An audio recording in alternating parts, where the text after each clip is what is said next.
योगी आदित्यनाथ है। महाराष्ट्र में सीएम योगी की 3 ताबड़तोड़ रैलियां होंगी। पहली जो रैली होगी करंजा में होगी और दूसरी जो रैली होगी ठाणे में होगी। तीसरी जनसभा मीरा भाईंदर विधानसभा में योगी आदित्यनाथ करेंगे। देखिए, चुनाव को देखते हुए लगातार सीएम योगी आदित्यनाथ चुनावी जनसभा कर रहे हैं और इसी क्रम में आज महाराष्ट्र के दौरे पर रहेंगे और चुनावी जनसभा को संबोधित करते हुए नजर आएंगे। तो पूरा जो कार्यक्रम है सीएम योगी आदित्यनाथ का महाराष्ट्र में आज रहने वाला है, जहां 3 जनसभाओं को संबोधित करेंगे। तो महाराष्ट्र में विधानसभा चुनाव को लेकर लगातार जो राजनीति है वो गर्म है और ऐसे मुख्यमंत्री योगी आदित्यनाथ भी चुनावी जनसभाओं को संबोधित कर रहे हैं और आज भी बैक टू बैक 3 रैलियों को संबोधित करेंगे मुख्यमंत्री योगी आदित्यनाथ। पहली रैली करंजा में होगी, दूसरी जो रैली होगी ठाणे में होगी और जो तीसरी रैली होगी वो भी महाराष्ट्र के मीरा भाईंदर विधानसभा में होगी। तो देखिए, इससे पहले आपको याद होगा कि हरियाणा में भी 9 सीटों पर योगी आदित्यनाथ ने काफ़ी ज़्यादा प्रचार किया था और उसकी धमक ये रही कि हरियाणा में बीजेपी चुनाव जीती और कई राज्यों में चुनाव होते हैं। योगी आदित्यनाथ पहुंचते हैं, लोगों को संबोधित करते हैं। और इस खबर पर अधिक जानकारी के साथ संवाददाता संदीप हमसे जुड़ चुके हैं। संदीप, देखिए, चुनाव को देखते हुए लगातार सीएम योगी आदित्यनाथ दौरे पे दौरा कर रहे हैं, चुनावी जनसभा को संबोधित कर रहे हैं। इसी क्रम में आज महाराष्ट्र पहुंचेंगे, क्या कुछ पूरा कार्यक्रम रहने वाला है?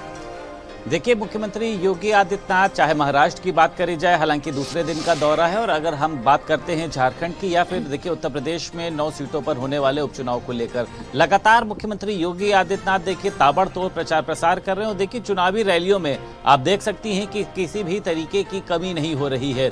जहां एक तरफ देखिए चुनावी जनसभाओं में महिलाओं से जुड़े मुद्दे, किसानों से जुड़े मुद्दे, रोजगार से जुड़े मुद्दों को मुख्यमंत्री योगी आदित्यनाथ गिना रहे हैं, वहीं उसी के साथ साथ देखिए विपक्ष पर जिस तरीके से पलटवार किया जा रहा है। कल भी उन्होंने बताया, क्योंकि कांग्रेस के राष्ट्रीय अध्यक्ष मल्लिकार्जुन खड़गे द्वारा मुख्यमंत्री योगी आदित्यनाथ पर अभद्र टिप्पणी की गई कि वो साधु संत नहीं है, आतंकी तक का जो है उनको एक तमगा दे दिया गया। जिसके बाद कल मुख्यमंत्री योगी आदित्यनाथ ने देखिए बताया कि मल्लिकार्जुन जो है वो मुख्यमंत्री योगी आदित्यनाथ से चिढ़े और उन्होंने ये भी बताया कि जब ये विशेष समुदाय के लोगों ने एक गांव में आग लगाई थी जिसमें मल्लिकार्जुन के घरवाले भी मारे गए थे। तो तमाम तरीके से वार पलटवार का दौर देखिए जारी है। आज महाराष्ट्र में है, देखिए लगभग 3 से ज्यादा जो जनसभाएं हैं वो मुख्यमंत्री योगी आदित्यनाथ करेंगे, यानी भारतीय जनता पार्टी के प्रत्याशियों के पक्ष में एक माहौल तैयार किया जा रहा है। 3 जनसभाएं हैं, उसमें देखिए जिस तरीके से जो मुद्दों को लेकर भारतीय जनता पार्टी लगातार आगे चल रही है और उसमें जो सबसे ज्यादा आपने देखा था झारखंड में जब अमित शाह पहुंचे थे, उन्होंने ये कहा था कि घुसपैठियों को बाहर किया जाएगा। महाराष्ट्र में भी देखिए तमाम तरीके की तस्वीरें सामने आती हैं। तो मुख्यमंत्री योगी आदित्यनाथ देखिए खुलकर प्रहार करते हुए नजर आ रहे हैं कि विपक्ष सिर्फ वोट बैंक का इस्तेमाल करता है, लेकिन एक पार्टी भारतीय जनता पार्टी ही है जो लोगों को विकास की ओर लेकर जाती है, और वो किसी भी धर्म का हो। देखिए, खुद मुख्यमंत्री योगी आदित्यनाथ बताते हैं कि वो चाहे फ्री अन्न राशन योजना हो, चाहे गांव में मिलने वाली सुविधाएं हो, चाहे सिलेंडर की सुविधा हो, चाहे घर में बिजली कनेक्शन की बात हो, तो वो सभी धर्म के लोगों को देखिए परस्पर रूप से दिया जा रहा है। विपक्ष ये जो आरोप लगाता है कि भारतीय जनता पार्टी जो है वो मुस्लिम विरोधी सरकार है, लेकिन कहीं पर ऐसा नहीं है।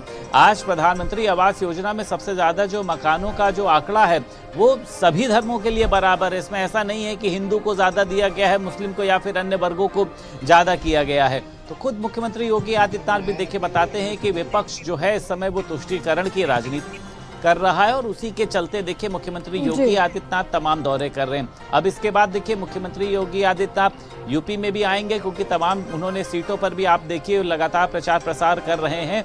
तो उत्तर प्रदेश की जितनी 9 सीटें देखिए भाजपा के लिए खास है, बहुत ही प्रतिष्ठा का विषय है दोनों ही पार्टियों के लिए।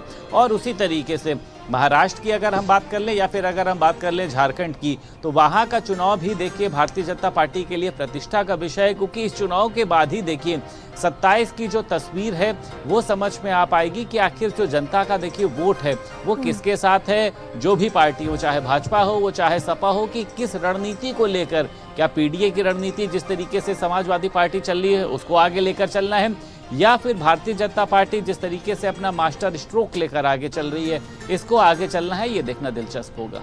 ठीक है, बने रहिएगा संदीप आप हमारे साथ।